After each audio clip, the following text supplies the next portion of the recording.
Hello everyone, today I'm taking a look at Hitman 2, Silent Assassin.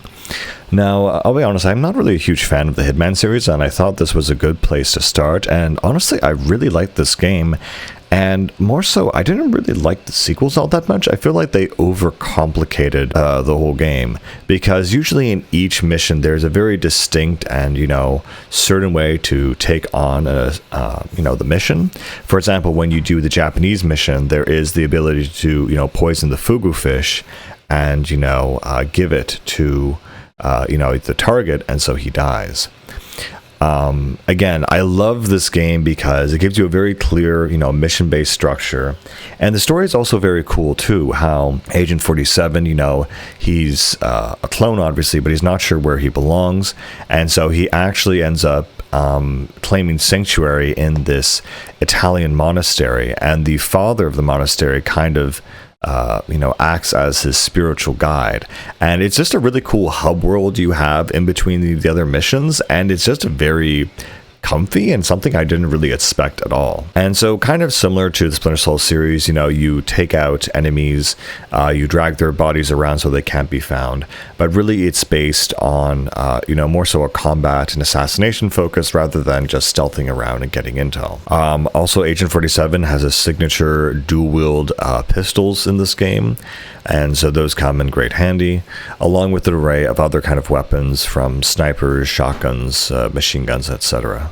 And over the course of your missions, you will go from Japan to Russia, Italy, kind of all around the globe, in very specific, focused, missions and adventures.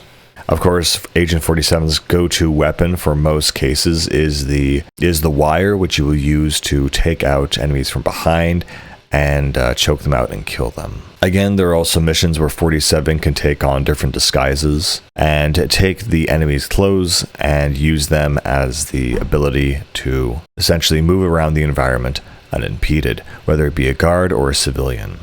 Also, at certain points, you will have to get certain clothes from certain characters in order to sneak through a distinct area. And of course, there is always the option to just go in guns blazing and try to take out the target that way. But you don't have the most health in the world, and it really is almost impossible to play the game like that unless it's only the last few guys who are remaining.